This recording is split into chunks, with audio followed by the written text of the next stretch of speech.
At the end of the Battle of Naboo, the death of Qui-Gon Jinn sent ripples through the Force, its impact felt across the galaxy, but none were more deeply affected than his Padawan, Obi-Wan Kenobi, who had just defeated Darth Maul, but at a great personal cost.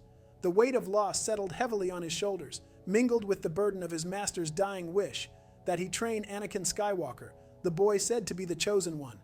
The funeral pyre on Naboo flickered in the evening light, casting long shadows across the gathered Jedi. Anakin, still new to this world, stood beside Obi-Wan, his face a mix of confusion and sorrow. He barely knew Qui-Gon, but he could sense the gravity of the moment, the sudden shift in his fate. What will happen to me? Anakin asked quietly, his voice tinged with fear. Obi-Wan looked down at him, his heart aching. He had promised Qui-Gon he would train Anakin, but now, standing amidst the ruins of victory and loss, that promise felt heavier than any he had ever made. The boy's future seemed to stretch out before them, uncertain and daunting. I will. Obi-Wan's voice faltered.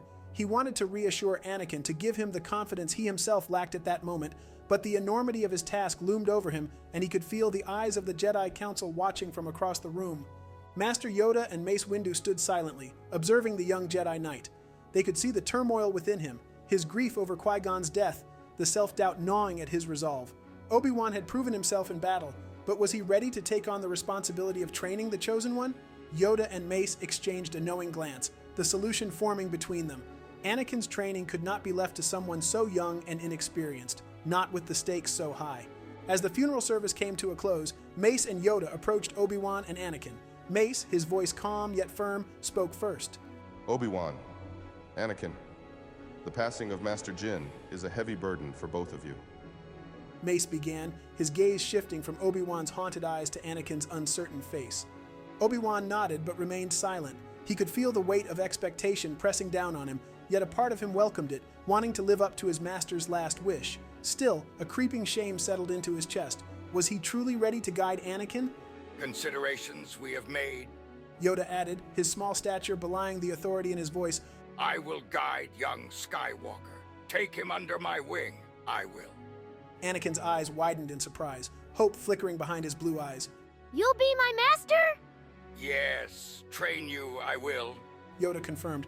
Obi-Wan glanced at Anakin, a bittersweet smile tugging at his lips. Relief washed over him. Anakin would receive the training he deserved, but alongside that relief was a pang of disappointment. He had failed to carry out his master's final wish. And you, Obi-Wan, Mace interjected, turning his attention to him. I will take over your training. There is much for you to learn, especially now. Obi-Wan nodded, grateful yet filled with a deep sense of inadequacy. He thanked Mace, but as he looked down at his hands, he couldn't shake the feeling that he had let Qui-Gon down. In this scenario, after the passing of Qui-Gon, Anakin and Obi-Wan is taken up by Master Windu and Yoda. How will this change the events of the story? Will Anakin fall for the dark side even with the guidance of Yoda? Stay tuned for this episode of What If. Before we begin, I want to tell you about this episode's sponsor, Fantasy Sabers. Let me tell you, it is a dream for me to own my own lightsabers. Fantasy Saber makes quality lightsaber with customizable parts that really make me feel like a Jedi, or Sith if I feel a bit naughty that day. But nonetheless, they are one of the best sabers you can find in the market out there. If you're into cosplaying, they have high quality replicas, and if you just want to mess around with your buddies, they also have their own takes in lightsabers they come up with themselves. Go check them out in the link in the description to get your own saber and live out your fantasy of being in Star Wars right now. Now, back to the story. Under the watchful eye of Master Yoda, Anakin Skywalker found himself more constrained than he had imagined. The Grand Master's teachings were slow, deliberate, and often frustrating to the impatient young Padawan. Anakin felt the Force thrumming within him like a current that demanded to be unleashed. Every day his power grew stronger, and yet Yoda continually held him back. The diminutive Jedi Master's lessons revolved around patience, control, and humility, qualities Anakin struggled to fully embrace. Focus, young Skywalker. Control you must have before power you can wield. Yoda's voice echoed through the temple halls as Anakin attempted to lift multiple stones through the Force. Anakin clenched his jaw, sweat forming on his brow as he gripped the Force tighter, pushing beyond the limits Yoda had set for him. The stones shook and trembled under his power, rising higher than they ever had before. But then, they fell, hard. Yoda shook his head slowly.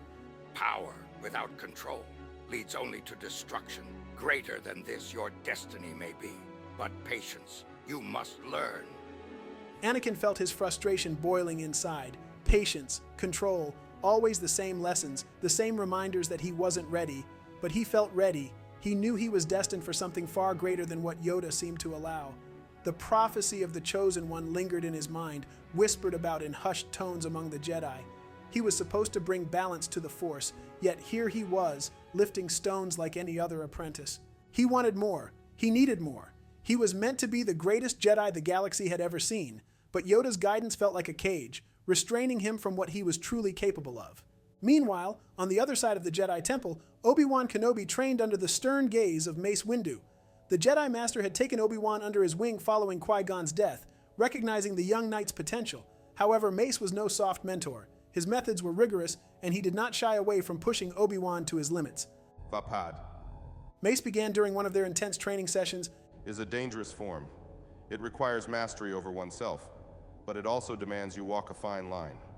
You will touch the darkness, Obi-Wan, but you must not let it consume you. Obi-Wan ignited his lightsaber, its blue blade humming in the training room.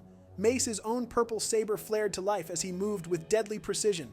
Form 7-Vapad- was an aggressive, unpredictable style, unlike anything Obi-Wan had learned from Qui-Gon. It demanded a fierce connection to the Force and a deeper understanding of both light and darkness. The more Obi-Wan practiced, the more he understood how easily the line between the two could blur. Sweat dripped down his forehead as he matched Mace's strikes, their sabers clashing with the crackle of energy. Mace pushed him hard, forcing Obi-Wan to embrace the ferocity within himself, but never allowing him to lose control. Feel it, but do not let it consume you. Mace's voice was calm, but his words carried the weight of warning. Vapad is not just a form of combat. It is a reflection of the battle within. Through these lessons, Obi-Wan grew not only as a swordsman, but also in his understanding of the Force. He learned to temper his emotions, to use them without falling victim to them. Mace demanded precision, discipline, and above all, restraint. Qualities Obi-Wan came to embody more and more, though he couldn't shake the feeling of his master's absence. And yet, as he grew stronger, Obi-Wan couldn't help but feel a deepening connection to Anakin's struggles. The boy was restless, his power undeniable, but Obi-Wan could sense something more, a dangerous edge Anakin was walking that threatened to consume them all. As the Clone Wars swept across the galaxy, Anakin Skywalker quickly made a name for himself on the battlefield. His raw power and bold tactics often turned the tide of the conflict in favor of the Republic, earning him the admiration of his fellow Jedi and soldiers alike. But his victories came with a cost. Anakin's growing impatience, both with the war and with Master Yoda's approach to it, began to manifest in increasingly reckless behavior. Yoda, ever cautious, constantly emphasized the need for balance and restraint. Wars not make one great. He often reminded Anakin during their strategy meetings in the Jedi Council chambers. The Grand Master insisted that the Jedi's role was to bring peace, not seek out violence, no matter how tempting the lure of victory. But Anakin bristled under Yoda's measured guidance. How can we win if we don't act? He would argue, his frustration palpable. The Separatists won't stop. We can't afford to hold back anymore, not with millions of lives at stake. Yoda would meet Anakin's fiery gaze with calm resolve. Act we must, but wisely. A Jedi's power is not in his strength, but in his mind. Patience, Skywalker. Trust in the Force. You must. Anakin, however, could feel the war wearing him down. Every battle pushed him further, igniting his desire for Quaker resolutions, for decisive victories. He couldn't understand why Yoda remained so cautious. It felt like the Council didn't see the bigger picture, didn't recognize how powerful Anakin had become, and the whispers of the Chosen One prophecy only fueled his ambition.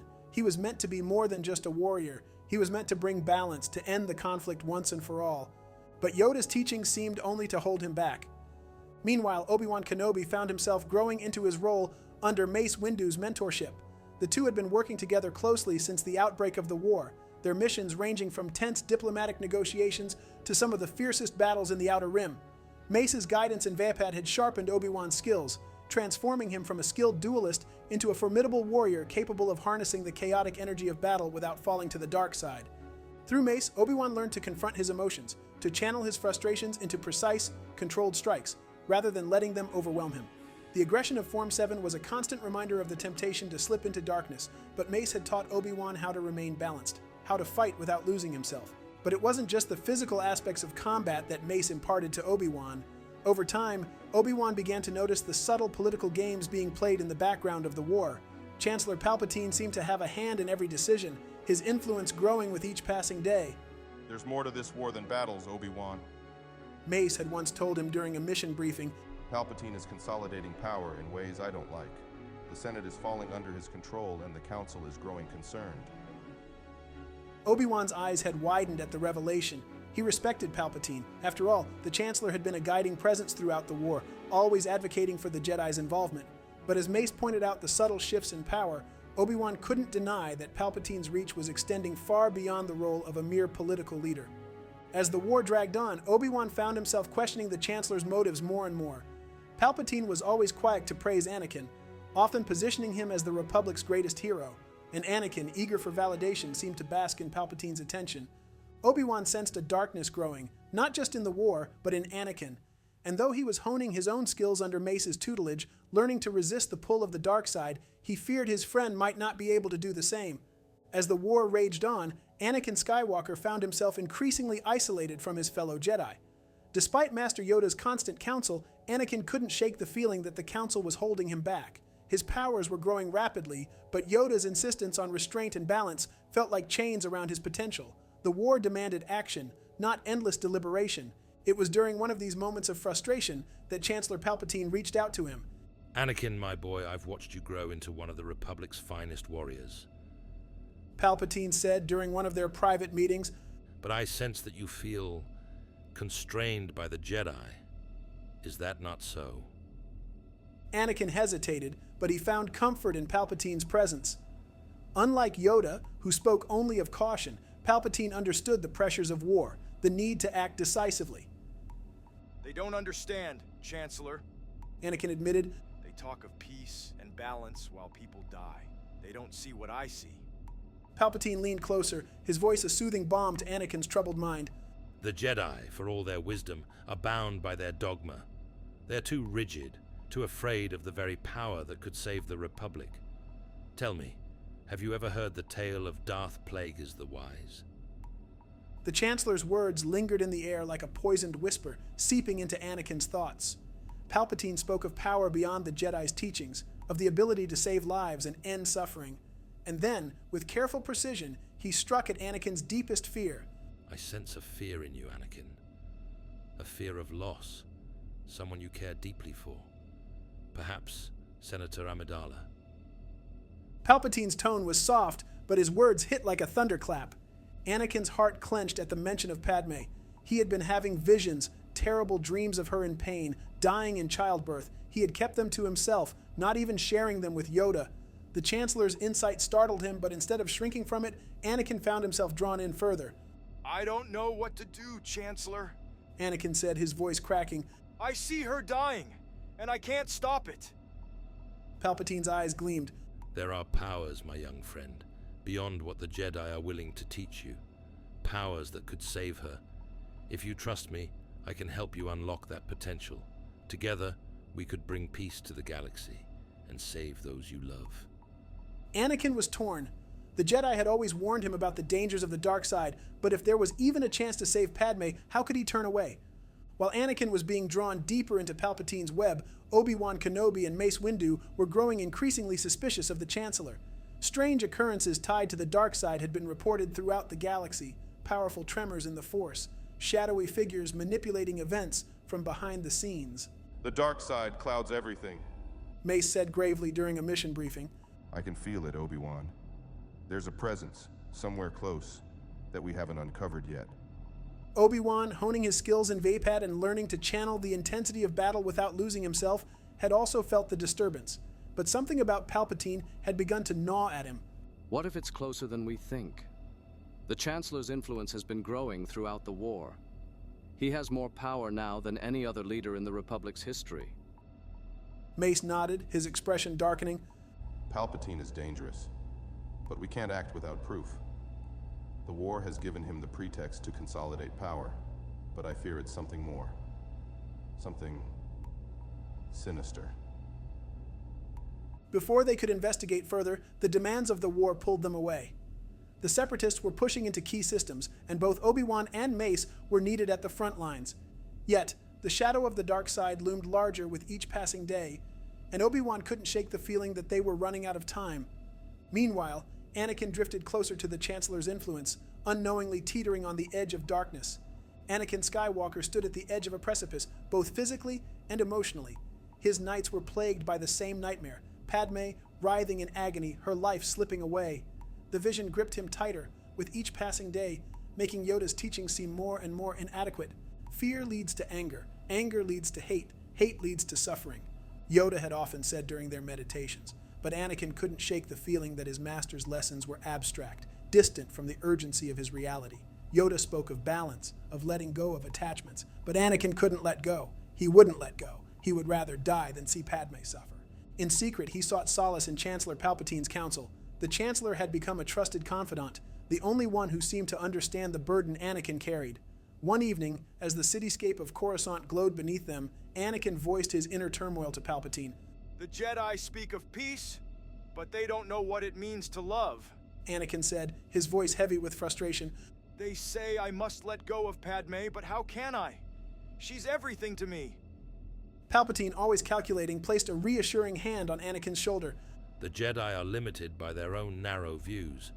They deny emotions, but emotions give us strength. What if I told you there are other ways?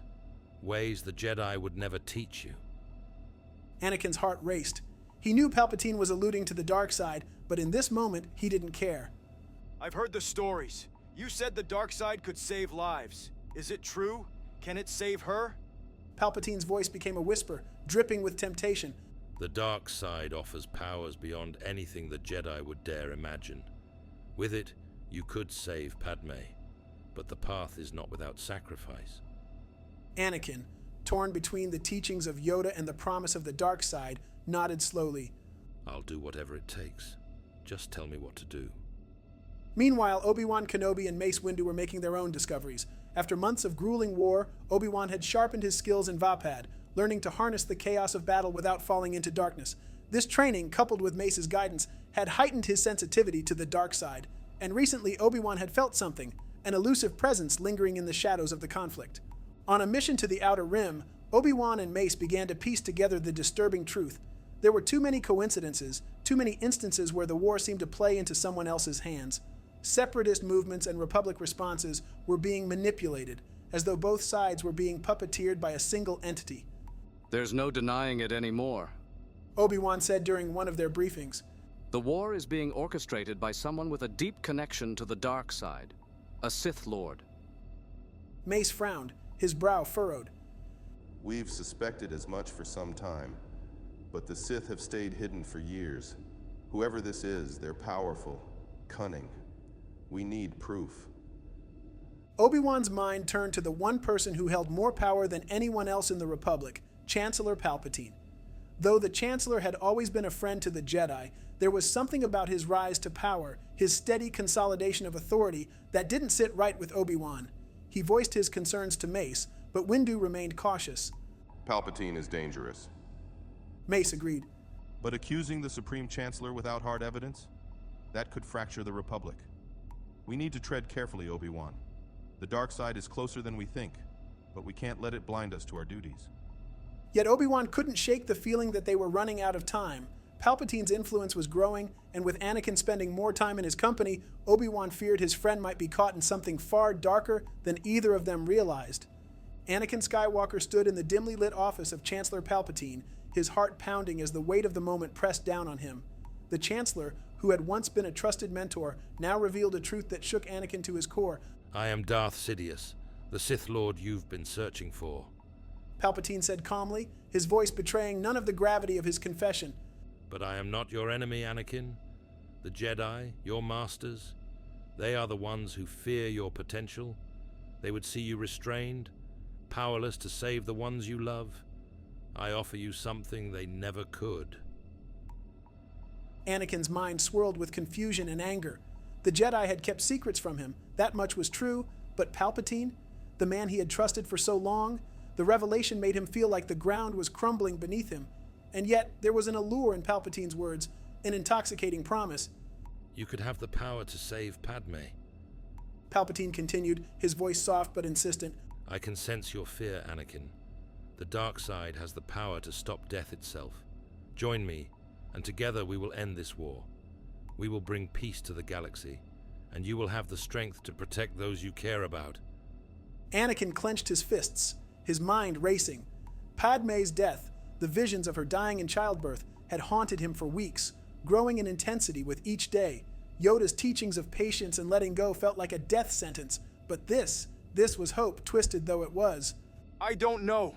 Anakin's voice trembled, torn between his loyalty to the Jedi and his desperation to save Padme. Before Palpatine could speak again, the office door slid open and Yoda appeared. The ancient Jedi Master's eyes, usually calm, were filled with sorrow as he sensed the darkness enveloping his apprentice. Skywalker, dangerous this path is. Yoda warned, stepping into the room with deliberate, measured steps.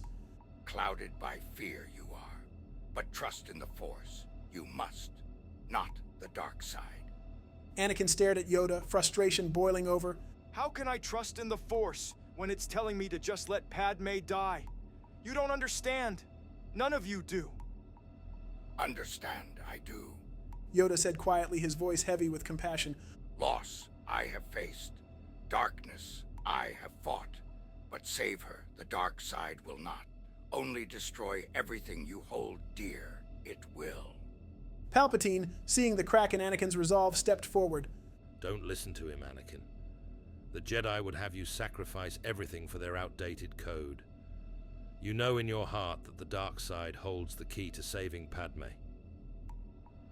Meanwhile, Obi-Wan and Mace Windu had found the undeniable proof they needed. The trail of political manipulations, war strategies, and mysterious dark side connections all led back to Palpatine. Mace gathered a group of Jedi, Kit Fisto, Agen Kolar, and Cece Teen, and made their way to the Chancellor's office to arrest him. But Obi-Wan's thoughts were elsewhere. As Mace prepared to confront Palpatine, Obi-Wan slipped away, desperate to find Anakin. He had sensed the growing turmoil in his friend and feared that Palpatine had already begun to sink his claws into him. Time was running out. Obi-Wan's search led him toward the Chancellor's private quarters, where he could feel the dark side swirling. His heart pounded with dread. Anakin had always been a brother to him, but now that bond felt fragile, on the verge of breaking forever. Back in Palpatine's office, the tension reached its peak. Anakin stood on the brink, Yoda's plea for him to return to the light warring with Palpatine's promise of salvation. He looked between the two, his heart torn. Choose. You must. Yoda said, his voice steady but urgent. Palpatine extended his hand. Together we can save her, Anakin. It's the only way. Anakin's breathing quakened as the moment of decision loomed closer. The future of the galaxy and of his soul hung in the balance. Obi-Wan Kenobi burst into the Chancellor's private chambers, his heart heavy with dread as he saw Anakin standing by Palpatine's side, the darkness swirling around them. The Chancellor's calm, sinister smile confirmed Obi-Wan's worst fears. Anakin was dangerously close to falling. Anakin! Obi-Wan called out, stepping forward cautiously. This isn't you. You're not the person the Chancellor wants you to be. Remember who you are. The Jedi, the good man who saved countless lives. Don't let the dark side take that away from you. Anakin's eyes flickered with doubt. His grip on his lightsaber tightened, but he didn't ignite it. Obi-Wan, I can save her. I can save Padme. I've seen her dying, and I can't let that happen. Palpatine has the power. He can teach me what I need to know. Obi-Wan's voice softened, pleading. Anakin, if you go down this path, you'll lose everything. Padme wouldn't want this. She wouldn't want you to become something you're not. We can find another way. Together. Trust me. For a moment, Anakin hesitated, torn between the mentor who had guided him for years and the fear that had consumed him. But Palpatine, ever the manipulator, seized the moment. He's lying, Anakin. Palpatine hissed. The Jedi have always held you back. Obi-Wan is no different. He fears your power. They all do. Join me, and you will have the power to save her, to shape your destiny. Before Anakin could respond, Mace Windu stormed into the room, lightsaber blazing as he confronted Palpatine. Without hesitation, the Sith Lord attacked, engaging Mace in a fierce duel. Obi-Wan, sensing that Anakin was still on the edge, ignited his own lightsaber, preparing for the worst. Anakin, I won't fight you. Obi-Wan said, but Anakin, his mind clouded by fear, attacked. As they clashed, Obi-Wan called upon the Vapad techniques Mace had taught him, channeling the chaotic energy of the battle without letting it corrupt him. He matched Anakin's ferocity, deflecting every blow without succumbing to the dark side's pull. Anakin, stop! This isn't the way! Obi-Wan shouted between strikes. In the midst of the chaos, as Mace and Palpatine's duel reached its crescendo, Anakin's vision cleared. He saw the truth. Palpatine was the true evil, the source of all his suffering. And in that moment of clarity, with Obi-Wan's voice echoing in his mind, Anakin turned. With a surge of resolve, he lashed out at Palpatine, joining Mace in the fight. Together, Anakin and Obi-Wan overpowered the Sith Lord, striking him down before he could fully consolidate his power. As Palpatine crumpled to the floor, Anakin collapsed, the weight of his choices finally crashing down on him. He had come so close to losing himself. But with Obi-Wan by his side, he had chosen the light. The war and Anakin's soul had been saved.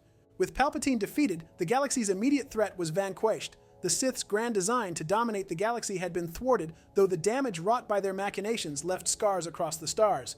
Anakin, having come dangerously close to the dark side, was deeply shaken. His recent experiences had exposed the raw, volatile nature of his emotions and the peril they represented. Returning to the Jedi, Anakin bore the weight of his actions and the lingering fear of what he almost became. He was welcome back, but the scars of his near fall marked him, both physically and emotionally.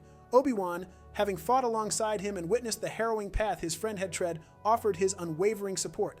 Their bond, forged in the crucible of conflict, grew stronger through their shared trials. Yoda resumed his training of Anakin, but with increased caution. The lessons now focused more intensely on emotional control, understanding that Anakin's potential for both profound good and grave danger was immense. Yoda emphasized the importance of inner balance and restraint, hoping to guide Anakin towards a future where he could harness his power for the light. Though the galaxy breathed a sigh of relief, the shadow of the Sith's influence lingered. The peace that had been won was fragile, and Anakin's future as the Chosen One remained uncertain. His journey was far from over, and the path ahead promised challenges and redemption. The scars of battle, both seen and unseen, would shape his destiny in ways yet to be revealed.